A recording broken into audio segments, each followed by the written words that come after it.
Oh my gosh, so first things first. Terrifier 2 updates. Yeah, what can you tell us? I mean, only because people have been asking us, and I'm like, Stop. Oh, they've been asking you too, huh? Yeah. Imagine what we go through. I know. And I'm like, last time I talked to them, it was next year. Yeah. It is still next year. It's definitely 2022. I mean, all I can say is we're in post-production. We're not trying to rush it just for the sake of getting it out. So right now, I mean, everything is being worked on simultaneously. It's edited.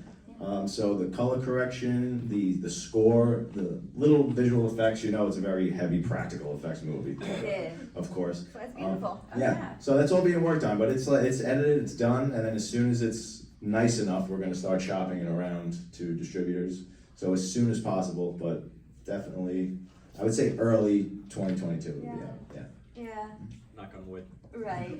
You know, I proposed this be a Valentine's Day horror movie. I told you guys in Atlanta, we need like an art love story with somebody. You know, he always has some sort of interest, some sort of female interest that he fixates on, so we could definitely play that angle off. Yeah. Well, also, I got an idea too, and I keep on pestering him about it, because like on February 22nd, I actually like this. it's that's going to be 2/22/22. And like it's on a Tuesday as well, so it's like Terrifier 2 out there. So like Terrifier Tuesday. Get it. It's like this is a perfect day. It is just like That is perfect. That is. I'll try. I'm obsessed with number patterns, so it's like that's cool. So tell us, you know, Art is a great villain, a villain we love to hate. What does it take to make a villain like that?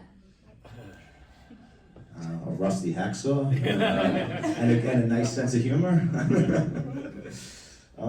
don't know. It's pretty amazing how it took off pretty organically. You know, just being a horror fan, loving growing up with all the slashers. You know, when I finally got into filmmaking and I wanted to create my own slasher, it was just like, now what do I want to see as a fan that I'm not quite getting anymore? Because even at the time when I made him, I felt like I wasn't quite getting the slasher that I grew up loving. Yeah. So he really is like a love letter to all the slashers that I grew up. There's a little piece of all the greats in him, like literally across, you know, down the line.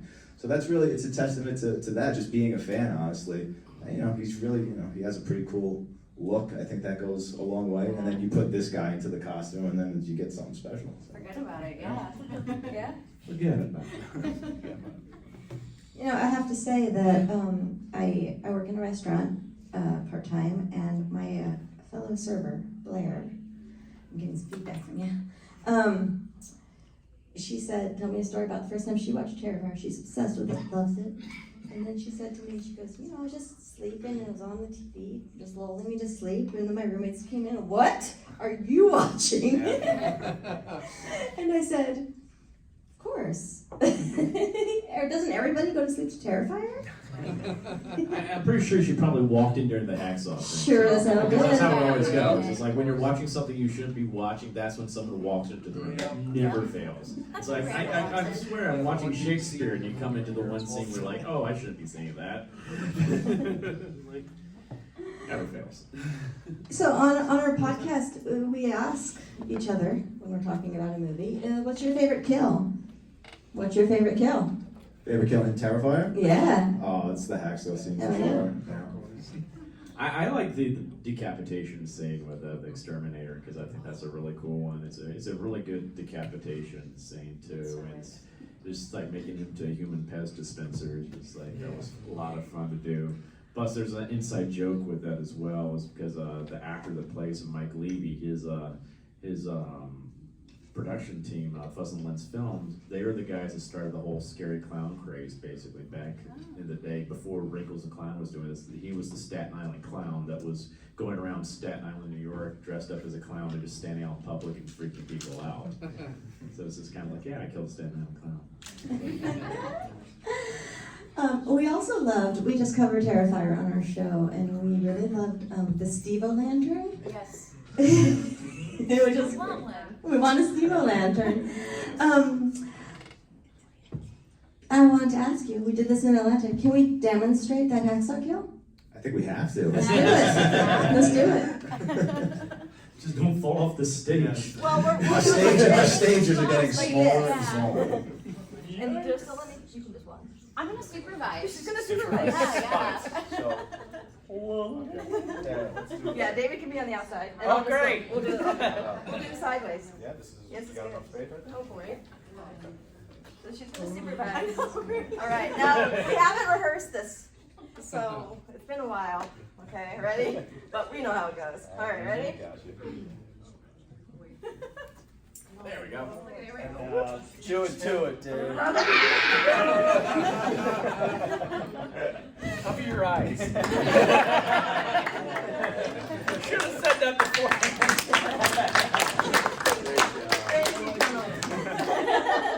Could not have done it without you. Yes. I'm gonna be an OBGYN now. Art the clown. Yeah. We're split on that idea though. So obviously the practical effects in this are great, you know. Is there a particular effect that you're really proud of or that you had to be extra creative with? Yeah, I mean, definitely I am the most proud of the hacksaw scene because we knew going into it that that was going to be, if we pulled it off, that was going to be the showstopper, the scene that everybody talked about. So we made sure that we took the most amount of time, you know, crafting those prosthetics and making them look as cool as possible. And, you know, I got to give a lot of credit to my producer, Phil, who did he's not a makeup artist by any means, but he let me use his house to do all the effects in. And he was by my side the entire time. And he just wanted to learn and thought it was so cool. And he would push me further every time to make it cooler and better. He just loved what I was doing. And originally, I don't think it was going to be as maybe graphic, especially the full body shot.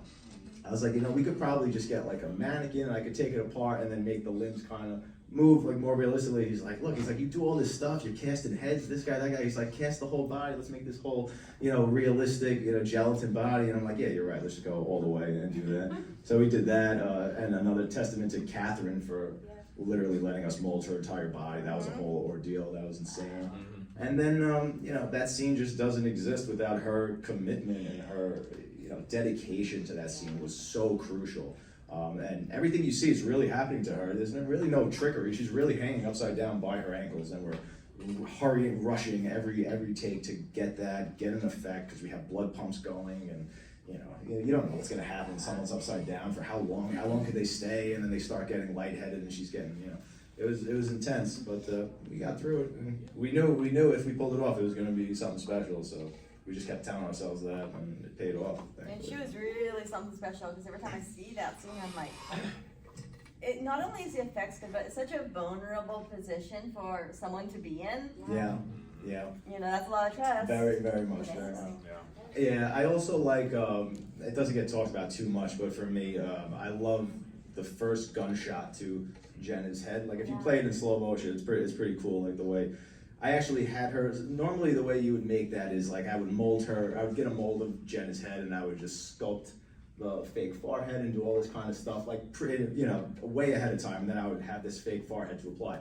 But I didn't have time to do that, so I actually had to create it on set in the moment out of mortician's wax, which is a very old school, primitive technique. So we actually, in order for it to look the best it could be, I actually had her laying on the floor in the lighting I knew I was going to use in the scene, so I could actually mold it and paint it under that light so it looked as good. Because sometimes you do it in like a room like this. Sure. I do the makeup and then I bring her into this blue room or whatever, and the makeup, you're like, oh my god, that's not what it looked like in there. You know? Right. So she had to stay on that cold floor, no heat for God knows what. It probably took me an hour to sculpt. I'm basically sculpting a forehead on her, it's like very crude. It's like, you know, being an actual sculptor. But you know, blood pump hidden underneath and everything like that. But that came out really cool. That was like an old school thing, but I like that. They're late into class. We're gonna have to mark ours late. We have tardy. Detention. So tell us, you know, for Art the Clown, how did you kind of, like, what was your process for creating kind of his physical mannerisms? Because that's so key to that character. Well, first of all, I went back and watched Mike Giannelli, the original Art of the Clown from All Hallows Eve, watched his performance just so I could get the core basics of the character. So, because I wanted to keep faithful to what he had brought to it, and he did some amazing things with the character, creating it like that. So it made my job a lot easier. But also I wanted to add, because it is one of these things that Damien actually said in the casting notice for the character. He wants someone that had a background in physical comedy or clowning. And I'm like, oh, I wanted to bring more of that aspect to the character, and that's what my background really is in physical comedy. I for years, decades, I was doing a lot of like physical comedy, like plays, children's theater, but I was influenced a lot growing up by the great physical comedians of old, from back in the silent film era, Keaton, Chaplin, all them, all the way through like Marx Brothers, and then like Rowan Atkinson was Mr. Bean, and Doug Jones, Jim Carrey, and so I was like, I want to bring more of that to this character, because you don't see that a lot. And I think that's also a cool thing to see that with a villain in a horror film. That's something that's very unique. And I also had a really good mentor for 5 years when I was lucky enough to understudy him on the tour of How the Grinch Stole Christmas the Musical, which I was actually here in 2012 with. And it was Stephen Carl, who was Robbie Runt from Lazy Town, if anybody's familiar with that show. It was a kid's show, and Stephen was a trained professional with clowning and physical comedy, and so he really took me under his wing and really just helped fine-tune all the skills I've been developing my whole entire life. And so that was really fresh in my mind when I got cast in Terrifier. So I did a lot of times I was like, how would Stephen approach this scene?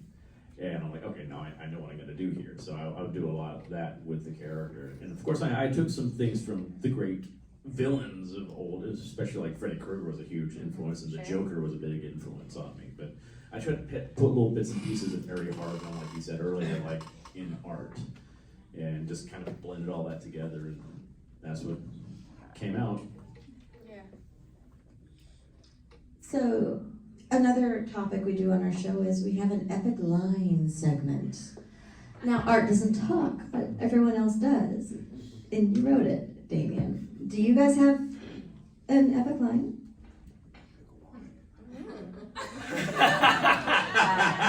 Got him. That was a happy accident too. I was just goofing around with Samantha on set when I was just like, whoop. Yeah. Yeah. Your only line. Yeah, not my one line. Totally improvised, but I would say my favorite line is. Oh, I got one. Yeah, but I'm sure you do. But it's, I can't remember it verbatim, but it's what I used to really develop the character of Art is the cow lady is like she says basically he's doing this because he finds it to be funny. And because I was like, what's his motivation? That's his whole thing. It's like he's the anti-clown. He does this not to, like, clowns are supposed to bring joy and merriment to other people, but Art is there to bring pain and misery to other people for his own amusement, his own joy, and that's what makes him laugh. And I was like, there's the character for me. So to me, that's my favorite line in the movie. I love when he walks into the pizzeria and the guy goes, "You gotta see the shape of this fucking guy." I love that one. Yeah, totally different type of response. I'm really deep. He's like, I like this one. Okay, Can you tell he's from Staten Island? Okay, so what was one of the most fun scenes for you guys to shoot? Oh, the pizzeria scene by far. Yeah. I was the most comfortable in that scene because we actually had heat in there, so that was great. I had a bathroom I could actually use with running water, which is wonderful. Because like the main building we filmed most of the movie in had no heat, no running water, or anything. So I love that. But also that scene, I really got to just really explore the character so much more. And there's so many layers to that character, and you see them all in that scene. You don't have to have a lot of exposition like they usually have to do in most of these movies for the villain.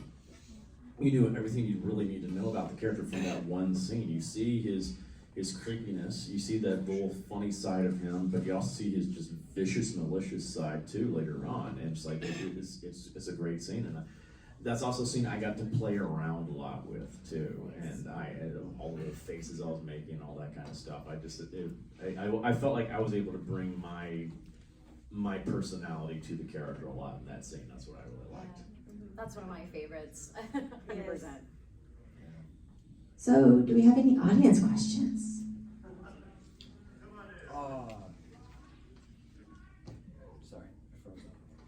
When Happens to me all the time, man. when Art gets shot, you know, he dies apparently. But when the coroner or the doctor opens him, he comes back alive. Will you explain how he survives that in the second film? Yes. Yeah, so I say this, we really, in part two, we really explore the supernatural elements of, because every slasher eventually comes back from the dead, whether it's part 6 or if they do it quicker. It's inevitable because you can't have that many really intense confrontations between your protagonist and your antagonist. I mean, these movies end with them going, tit for tat, just like heavy blows, and the killer always, so I'm like, let's just kill him, and now let's go right into the supernatural, bring him back. But instead of just saying, all right, he's back, and we don't know how or what did this, like, let's really make that a character, and let's explore that big time. So it's a really pivotal element in the sequel, for sure. Any other questions? You start.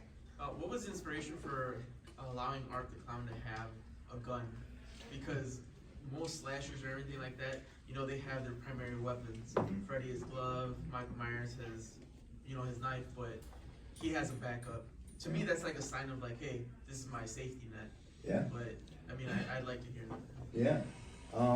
So I never wanted him to be like tied down to one weapon because I figure that's gonna get really boring. So that's why I gave him that whole bag of tricks, basically, that the big garbage bag that he could walk around. And especially like in these movies when the killer doesn't have like a bag of tricks or something, he has to go and find these weapons, or it's too much of a hassle. So I'm like, let him just be carrying around this bag, and whenever he wants, he could pull out whatever he wants from this bag. So that's right there. It's like I could give him whatever. But the gun, I actually gave him the gun way back when I made the Terrifier short film, I think in 2010 or something like that. Because I'm always trying to test myself or challenge myself and say, like, what little things could I do differently that I haven't seen a slasher do? And especially at that time, not to like bring this down, but I mean, like, all like the shootings started happening, the school shootings, and like guns were just such a really horrifying thing. And I was like, can I put a gun in the hands of a slasher like Jason or Michael Myers, and it actually be scary, and it used as a slasher would use it? So that's what I did, and I did it in the short film, and nobody saw that coming. It's to see when he pulls up next to them driving, and all of a sudden he just pulls a gun out and shoots the driver. I mean, when I showed that to people, they were like, what? It was insane. So I liked that reaction, so I said, we're gonna use that again in the feature, but I'll do it in a different way, and at a more like crucial part of the movie, and have to take out the lead actress, so pull like a Janet Leigh. And it's a very polarizing part of the movie. People despise it. Some people say, "Oh, you broke some kind of slasher code that I didn't know existed." Yeah. But that's what we do. We break rules. That's what we do. Yeah, they all say it's too easy, and I love Art's vulnerability because he gets like really upset sometimes when things do not work how he wants them to work, like the plastic bag breaks or he can't get through that collarbone. Right. He runs out of bullets, and then he has to go get another clip. He's like, He's so annoyed. So annoyed. And It's an that's Acme just product. personality. Right. All those little human moments, I think, are what make people really like the character. Yeah. He's more relatable, and that there's something human going on upstairs, even though he's this really vile, fantasy-laden horror villain. I love when the bag breaks. He's like, so confused right now. What just happened? You're not supposed to figure that out. You should have got a name brand, man. Then we're Be the shopping same at Aldi. stuff the bag's made out of. But I like the gun. A lot of people, they really didn't like it, but I thought it was cool. I thought it added to his originality. For sure. And also it adds to his character, which is he is so unfair. Like that's the most important part. He will do anything. He doesn't care about any codes. He doesn't live by any code. Are you kidding me? There's no rules. Yeah. He's gonna do whatever he has to do to win, to piss off the audience, to do whatever he's gotta do. We piss people off. Oh, yeah. That was the most fun thing, is seeing that the first time with an audience and just seeing all the different reactions that happened at the same time to that one bit. It was just like, oh, you had people scream because they generally got scared and surprised. You had other people scream because they were mad. That's bullcrap! I bet that felt so good. It was great. It was great. Other people were just laughing. They were like, that's awesome. They thought it was just so absurd. Yeah, it was wild. This is great. It's great to have those kind of moments, because that's a very rare occasion in a movie where you have so many different reactions happen at the same time like that. I was like, oh, that's really cool. Yeah. I wish every movie experience is like that. I've been to very few movies where it's like that. Yeah. So that's pretty special, guys. Pretty cool. Any other questions? You there, sir. How long did it like take to get all the gory details right in the movie? Too long. You said the gory details, all that stuff? Yeah. Oh boy. It could take a long time sometimes, yeah. And what sucks is usually all that stuff happens at the end of the day. It's like, 'cause you have to shoot the scene first or else nothing works. So this is unanimous, like this happens on every set, even big Hollywood movies. They always push the special effects till the last part of the day. And they're the hardest, most technical, trickiest things to get right. And a lot of times for a horror movie, they're one of the most, if not the most important part of the movie. That's what a lot of people come in, they want to see the gore, they want to see we'll try and give you extra stuff and more substance and depth if we can, but you want to see this girl get cut in half, right? So then, and then there you are, and you're really going overtime, and you're spending hours and hours, and before you know, the sun's coming up, and you're still trying to get it, and people are miserable. But yeah, it's a lot of work. It's a lot of work. I mean, movies aren't really fun to make at all. They're very stressful. We surround ourselves with a lot of great, funny people. We keep everything light, but it's really, usually we're filming in horrible environments with no heat, and the hours are super long. And it's just more uncomfortable than anything else, but we put in a lot of work to make sure that it comes out as good as it could be. I saw some other ones out there. So since Art is a silent character, I guess what does it take in the casting process to know that, yes, I'm gonna choose David to play Art, but then also for David, what do you have to do in the audition part for that? You can see it. I mean, if you haven't seen it, you can see his audition. It's online. Is it? Yeah, it's fantastic. So I knew it really sucked when I had to replace my buddy Mike, who was the original Art the Clown. He didn't want to play him anymore. Because I'm like, oh my God, I already made He it. said he wasn't an actor to begin with. He just Not an actor, just my buddy. As I was growing up making films and short films, and I needed people to experiment on doing my special effects. I always had Mike, and I would just pull him aside and be like, I want to test this bullet hit, And I would do that, and then I'm like, I'm making a short film. I'm like, I need this clown character. I'm like, I know you don't act, but you don't have to. I'm like, you just gotta like sit there. I'm like, the makeup, the costume's gonna do a lot of the work. I just need you to smile. You just do this, walk from A to B, blah blah blah. But he did. He brought a lot of cool stuff to that character. He really did. But then he didn't want to do it because he's not an actor, and like we were just talking about, like the amount of hours and how grueling it is. Like he was like, I just don't want to go through this, again. So I was like, all right. So everything that worked and people loved Art the Clown, like now we got to start from scratch, and I got to replace the only thing that definitely worked was Art the Clown. So I'm like, well, now that I know that I can start from scratch, what I really would have loved is to have an actor who's taller and thinner, because to me that's way creepier. If he could be like really lanky and look like something. So Dave was probably the fourth person to come into the audition to play Art. As soon as he walked in, I'm like right there. I'm like, this is the guy. And then he smiles. And I'm like, this is the guy.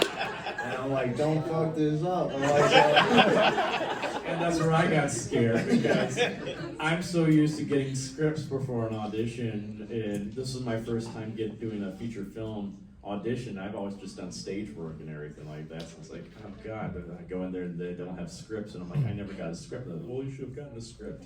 And I'm like, but not them, but like the people out in the lobby, and I'm like, ow, crud.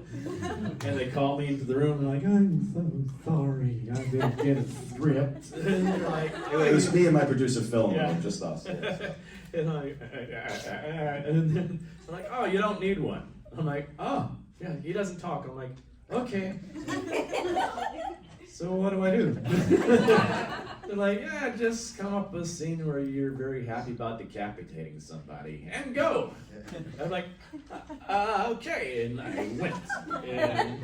And I don't know where this came from in my head. I don't know what this says about me, but I came up with this whole scene where I'm like, just cartoonishly snuck up behind my victim, knocked him out, took out a hacksaw, sawed off his head, picked up the head, tasted the blood, didn't like the taste, so I took out a salt shaker and I seasoned it. And I'm like, this is good, kind of bathed in the blood a little bit, and I'm like, just get down my merry way. I don't know where that came from. You're like, that's the guy. That was it. That's the guy. He really enjoyed what he was doing, and that's what I wanted to see. And he was very animated. So gleeful. Yes, that's actually that was the adjective. I said be very gleeful about it. And he nailed it. He nailed it. Knocked it out of the park. And then I was like, yeah, there's no point even looking at other people. I said, let's have this guy come back and put the prosthetic on him and have him do this again. Yeah, my final audition really was when they had put the makeup on me. They had just ordered pizza. They're like, "This is your final audition. Go answer the door." In the makeup. It was like middle of the day in Staten Island during the summer, and I'm like, I answer the door, and I open the door, and I just stand there, and the pizza guy's like, "Oh hell no!" And I was like, "Want the money?" He's like, Did you record that? no, I wish we had. Oh. It was just the reaction. Screen test. Yeah. Right? Makes a better story now. We can embellish. We can. That's in Terrifier 3. Yeah, it was great. And then at one point I went out into the yard too, because like our producers at the house we were using, his neighbors were out or something like that. A little kid was out in the yard, and I come out and the kid just goes running away, and I'm like, bye. I guess I'm scary. I saw some other ones out there. You?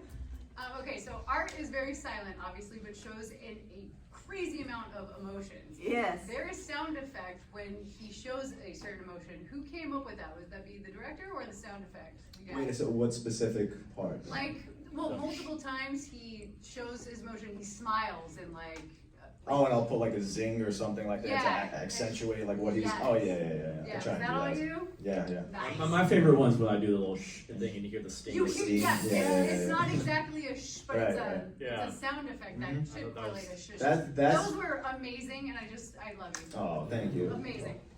That's why part 2 is taking so long to come out. Honestly, I'm not even kidding. It's the sound design is taking forever Oh. because I'm obsessed with sound design, and I put so much texture, so many layers, and just like the Sienna character, who's the hero in this movie, the final girl. If you've seen the teaser, you see she's in like this angel Valkyrie costume.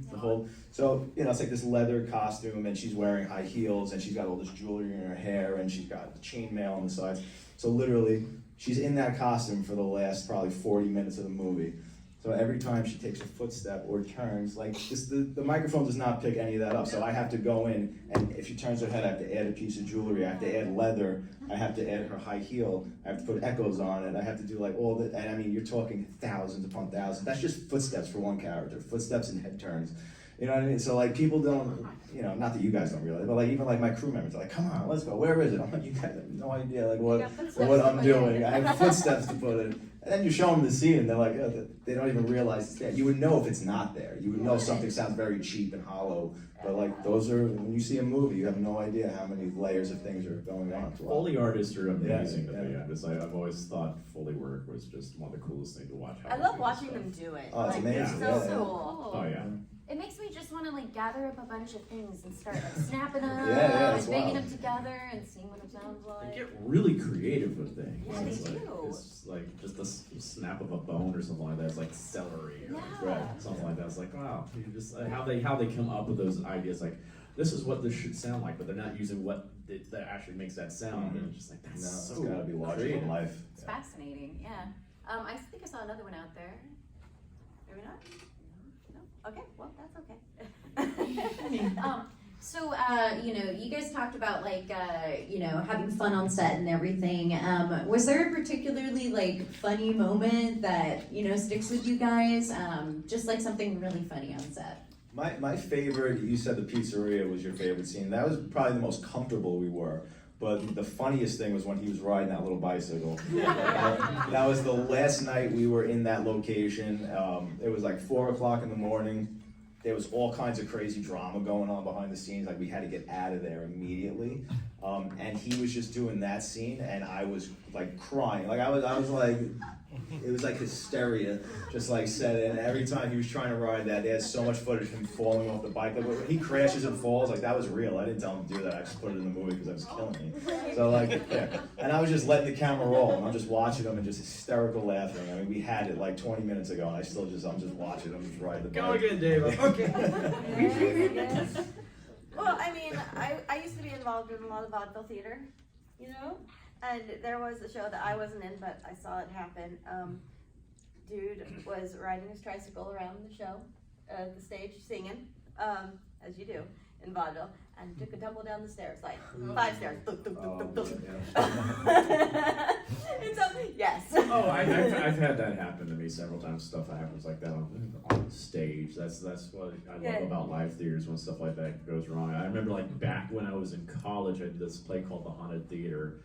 We had so many. I played one of the bad guys. We were like these 3 burglars that busted in like to a theater, and the kids were in it and stuff like that. And we were like the 3 Stooges basically. You know, I was the curly of the bunch. And at one point, I'm supposed to fall asleep on stage, and they cover me up with a blanket and like a white sheet. And I get woken up by the kids, and I jump up, and I have the sheet over me, so I look like a ghost. And the other burglar's supposed to like do a whole thing with me, and I'm do-si-do with each other, and he was supposed to point me in the direction of the stage wing, so I was supposed to run into the side of the stage and boom, you know, do a pratfall. But he went too far and made it so I went to the front of the stage, and I went running right off the front of the stage. And I was like, whoa! They kept going with the scene. But that same performance, I also had a whole routine where I was, every time I sat down in this chair, the chair would fall up on me and something like that. So I had a whole trying to sit down in a chair routine, and it gets wrapped around my, it changed every night. And this one night it got wrapped around my leg, and so I'm like trying to get it off my leg, and I'm on the floor, and it hits me in the back of the head, and the whole entire chair just shatters. But it's covered in all these cobwebs, so it's all just hanging there in pieces and everything.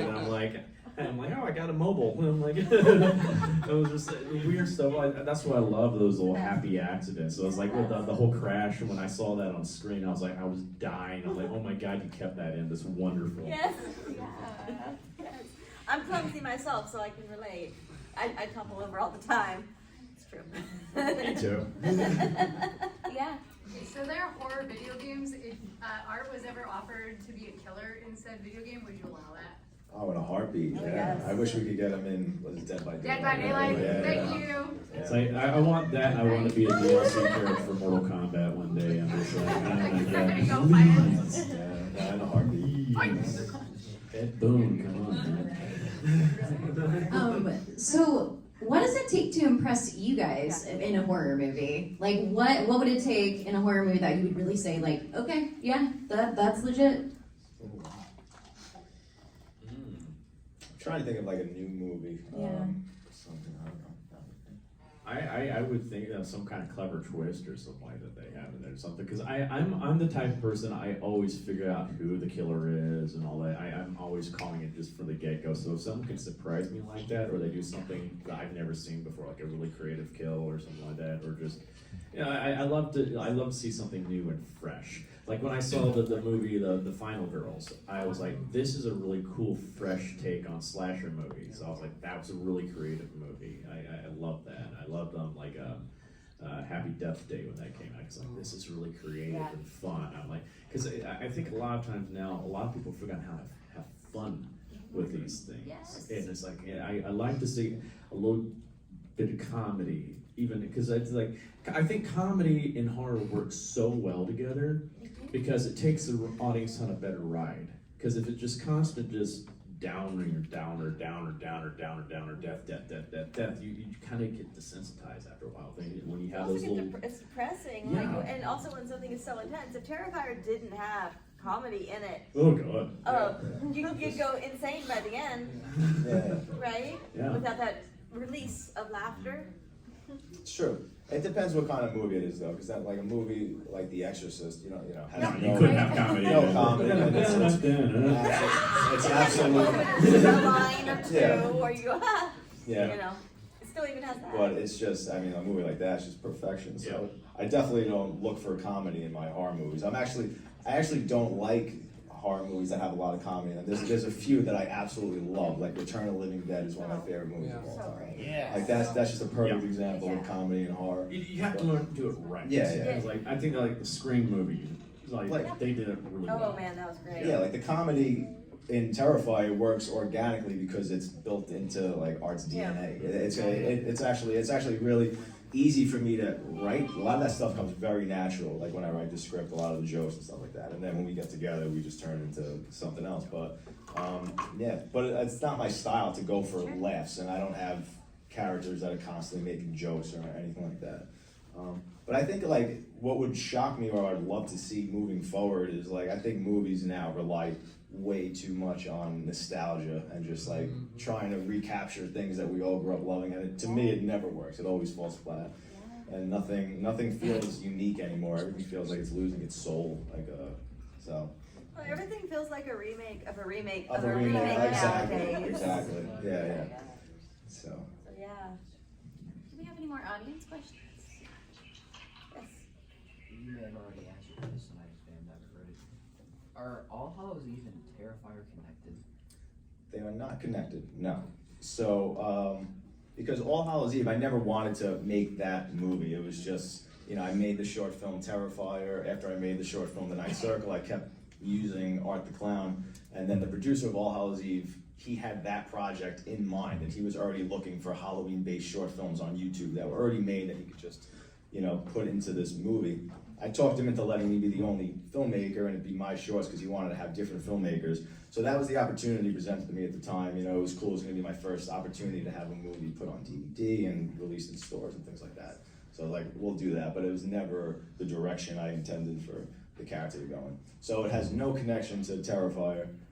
But I do, as you can see, like if you did see All Hallows Eve, I do recycle a lot of ideas. There were things that I loved from the short film and stuff that I always wanted to put into the feature, little things that like the gun and the plastic bag and like the shits, when he rubs the shit on the walls of the bathroom, like Earmuffs. Yeah. she's not in here. We covered All Hallows Eve on the podcast, and I said, I think that you guys took the best aspects of All Hallows Eve and made Terrifier with it. It's brilliant. Yeah, thank you. Right? Having to break it up, and it was We anthology, which is very difficult to break down. Yeah. I hope we did that with Terrifier 2. Is like we really tried to take all the things that people love that we keep hearing, like whatever tone worked, the comedy that worked, everything, like the kills, put all of that in, but now in the middle of this completely different, fantastic, like larger than life. It's like really the whole thing is cranked up to an 11. Like it's really cool. It's very different. The tone, the overall tone and atmosphere is so drastically different than the first Terrifier. Yeah. So I'm so excited for you guys to see it. It's not like you're walking into Terrifier 1 again. It's not going to be the same thing where you're bored. It's so fresh, but it has all the stuff that you loved. It's so interesting. You gave me a teeny preview in Atlanta, Yes, I did. I was like, wow, this is awesome and cool. different and great. And Yeah. my theater loving heart was like, I seriously just got so much even more excited about Terrifier 2 right now. Like, I saw, yes, ma'am. I just want to say we were not bored, we were captivated. Thank you. Okay. Thank you. Wrong I word. swear I saw another hand go up back here somewhere. Who was it? Anybody? show yourself. Come on, don't be shy now. Yeah, Jesse. So how many looks would you say that Art the Clown went through before you settled on the final version? And do you have a favorite that wasn't the final version? Yeah. Wow. I'd say at least four looks. This is a crazy thing. Nobody knows this. I tried to, in between, I think the Ninth Circle and Terrifier, the short film, I tried to make a feature with Art the Clown and two other demons. It was basically Rob Zombie's 31. Way before 31. Like it was the exact same plot. It was like they abduct these people, they wake up in this abandoned place, they're being like hunted and Art the Clown was like the main villain in it. And he actually looked different, and his makeup scheme was a little different. He didn't have like just the black circle. It was like more defined and pointy. Terrible, like wrong direction. It wasn't right. I went back. Thank God, I went back to the original design. But terrible fire. Yeah. So yeah, originally in the Ninth Circle, the makeup was also, the prosthetic was a lot more subtle. It wasn't as defined. It wasn't as like pointy. His eyes weren't as sunken in. I'm sorry, I love that. My work here is done. I broke art. I love bad jokes. But yeah, anyway, a lot of looks, before I settled in on that. But yeah, the way he looked in Terrifier, the short film, which is the way he still looks now, it's just Dave is physically different, so he looks different. But it's the same prosthetic, it's the same makeup scheme on his face. You do have some people fooled because we just had a guest on our show, Taylor, and he loves Terrifier. And he loves All Hallows Eve, and he thought it was the same guy. Same? So that's a testament to Mike Jr. as well as you for taking over the reins in such a great way that he thought it was the same guy. Nice. So, yeah. So what was something important that you both learned in the process of making Terrifier, and even like maybe something that you learned in Terrifier 1 that you kind of took with you into Terrifier 2? Patience. Yeah. It's just like, because there's Terrifier was my first film, so I'm a stage actor. I've done some extra work and stuff like that, but like Terrifier was really my first time being on set for hours and hours and hours and hours, and I'm like, there's so much hurry up and wait that goes on as an actor. It's not, the crew, on the other hand, is constantly working. It's just like, they get no breaks. They're just constant boom, boom, setting everything up, and then we got to roll, so they got to do all that. So, but I'm just over there, okay, 8 hours, just, it's like, okay, it's 4 o'clock in the morning, let's go kill someone, yay! So I learned a lot of patience with that, which is, I learned more of an appreciation for what the crew has to go through as well, because I think the crew, they're like the unsung heroes of these things. It's like, they are really, working their tails off for hours and hours and hours and hours, and they don't get the recognition like we get, because they're not seen. But like, we could not be seen if they were not doing their job, and every single person on that crew is critical to what's going on. Completely. Yeah. No, I mean, I've done 2 indie films that haven't come out yet because COVID, hey. But I got my makeup on and all that, and then I hurry up and wait, and all the effects, the crew, everyone, I'm like, can I help with anything? I just felt so useless and lazy. Yeah, I had to get used to that too, help because somebody with something? Well, doing community theater, they expected you to help, help out, strike the sets and stuff like that, and Everybody hops in. with union stuff, there's always like all these rules. Like, you were told, do not touch anything. That's someone else's job. That's just like, so that was something I had to like. I wanted to get up and help strike and all that kind of stuff, and I'm like, but it's like I learned later on. I was like, oh, I can actually help on this occasionally, and not get in trouble for it. But it's like. But it's just like, that's something I had to get used to. It might have been more difficult for you because you had so much makeup on and so much costume on you. You don't want to mess that up. Yeah. But no, it's so like a helpless feeling. You're just like, everyone's working so hard and you're just sitting there. Yeah, it feels weird to just sit there and watch all this going around. You're busting your ass and you're just like. I wouldn't know. No, he's costly, Sounds really nice. Yeah. This guy probably never slept at all during the whole A couple of days. I was up for 26 hours. Oh my god. There was. I still remember like 2. Oh, okay. But I think probably part 1 also. Yeah. It's brutal. Well, there was this one night that Damien was just curled up in a chair, and he's just like, Oh god. okay, go. Cut. That looked great. I slept Do it 2 again. takes. And You were directing and you were Didn't look at anything. No. It was take 4 and 6. I knew I'd have to. But it's also he was really trusting the crew Yeah. too. He trusted everybody else Yeah. there to make sure it was, Right, and you trusted, everyone on the front of the screen to know that they were doing We were okay. well into. I was just over there just cracking up because he did not like, his eyes were closed the whole entire time. I'm like, oh, he needs to go to bed. And he still has to get my makeup off and all Lauren's makeup off and all this. I'm like, oh god. No, Yeah. And he's got to prep everything for tomorrow. It was just like, oh. It's okay. Chose this, right? Yes, I chose it. You're like, I love chose it. this I life. love it. Yeah. It's definitely not easy, but it's, you know what you have to do to get So it done. It's the rewarding. only way. Yeah, if it works, it's. I mean, look it's at amazing. this, Yeah, no, right? it's incredible. Seriously. But yeah, I mean that's how part 1 was. It was super difficult, and then you think you have a bigger crew and more money on part 2, and it's going to be easier. It was 10 times harder. Yeah. 10 times harder because we bit off so much more. I mean, we chewed the shit out of it. I mean, we definitely, but I mean, it was a lot. It was a lot of work. Yeah. And it's gonna show. It's really gonna show. It's so chewy. So let me ask you this, were you surprised by any of the reactions to Terrifier 1? Yeah. Were you surprised when people got mad at the shooting? No, honestly, not really. I mean, I knew people were gonna be repulsed. I mean, that's like with a lot of scenes. I really believed we had something with Art the Clown. So you don't know what it's gonna turn into, but I thought he was cool. I like to think of myself as a pretty, decent horror fan who knows a thing or two about horror movies. And I was like, if I think this character's pretty cool, makes a decent amount of people have to find him cool. Thankfully, you guys did. You guys, we had the same taste to a degree, which was good. Hey, you're among friends. Yeah. In the same place. Yeah. So There's a door up there. I was like, did he?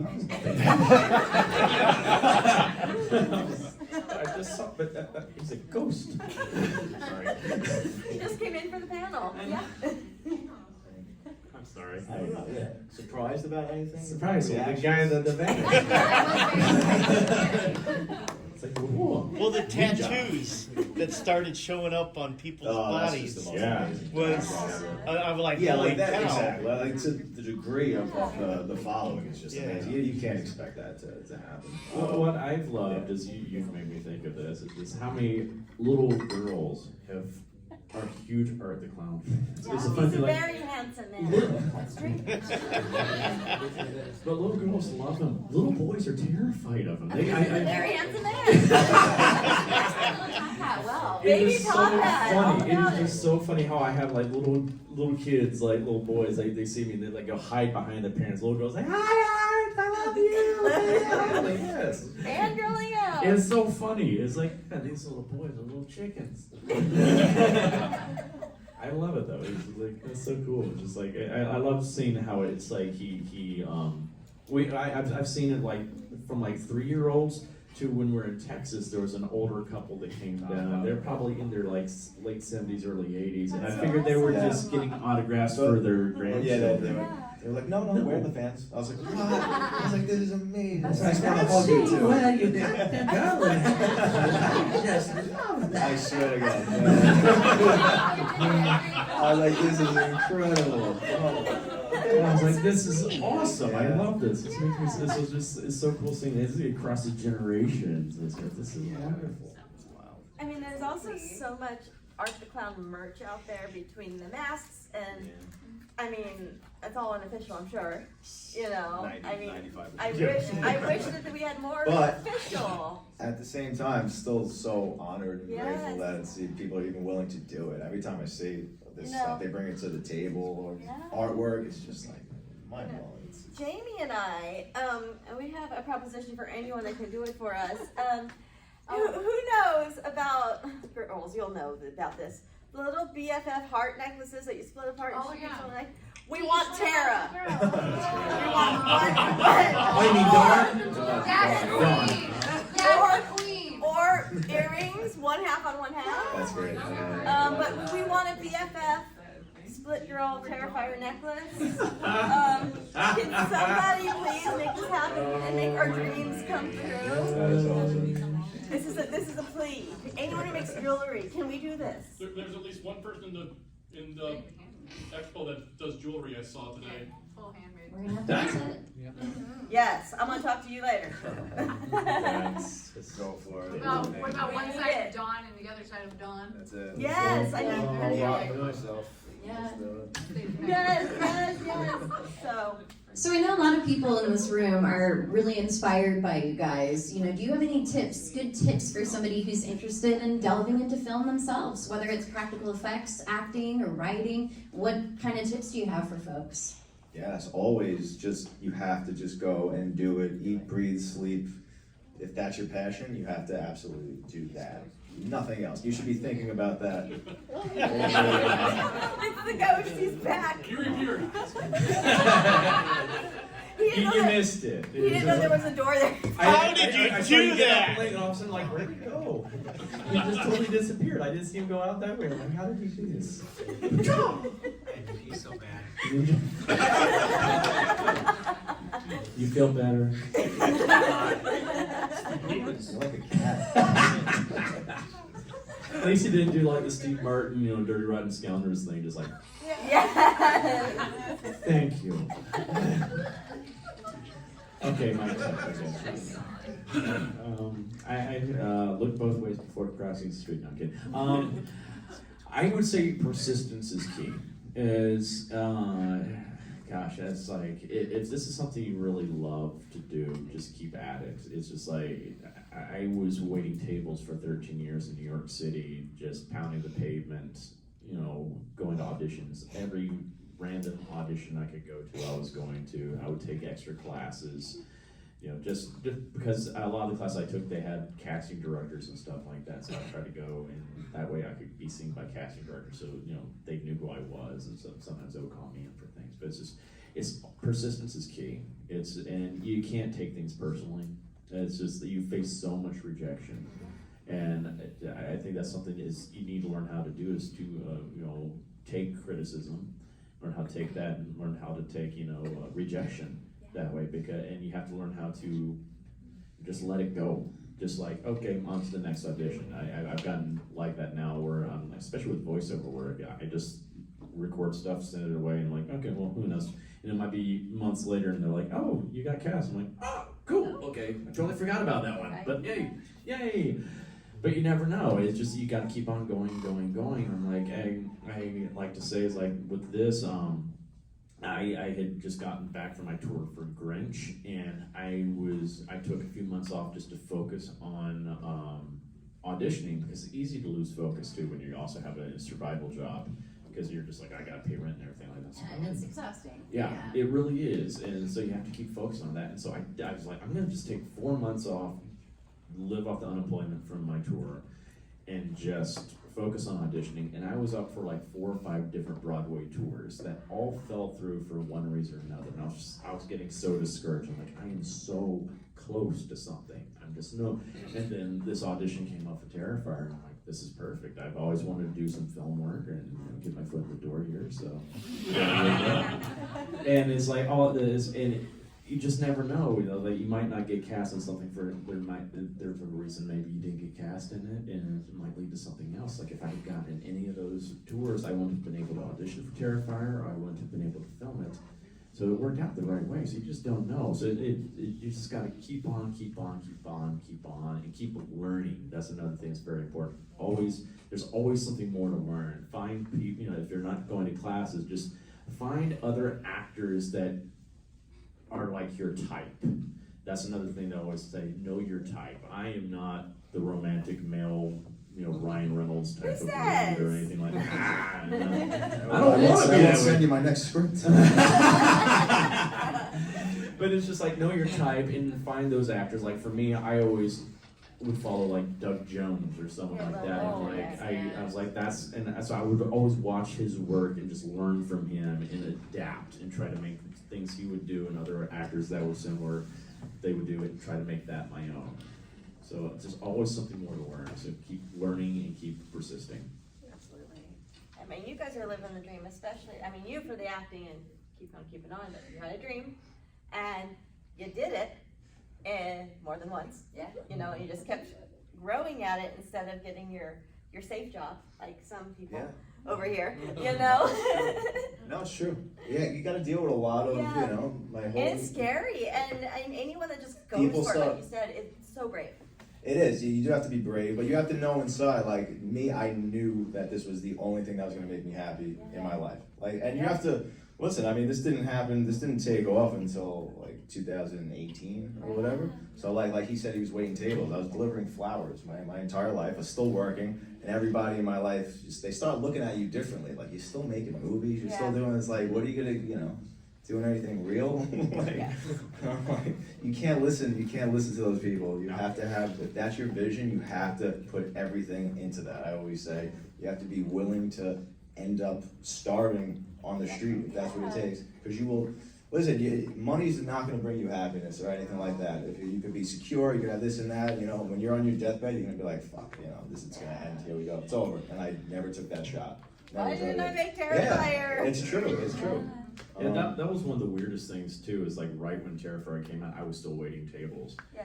And so it was kind of weird. I would get treated like crap on the job, and then I go home and I'm answering fan mail. I'm like, this is the weirdest job.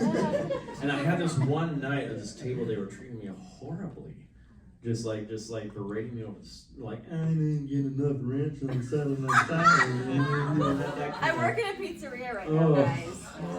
Yes, I understand. The people with ranch, my God, chill. But what was so funny is like halfway through all this, one of them like, you look kind of familiar. And I'm like, this was even before we were on Netflix. And I'm like, I do? I'm like, yeah, we're...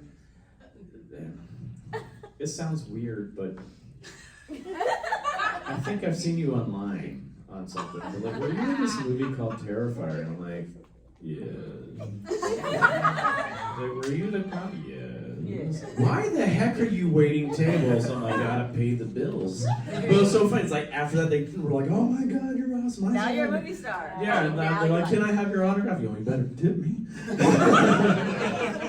It was There better get that tip or that yeah. or your autograph So is. that's another thing. Tip your waiters well, please. Please tip them at least 20%. They're all struggling actors. Yeah. Because I always got that too. It's like You get it's paid like, $2 an hour, guys. in New York, so you can't go into a restaurant and throw a quarter without hitting an actor. It's just like that's just how it is. So I always get these people saying, "So, what do you do for a living?" I'm like, I'm an actor. Oh well, what have I seen you in?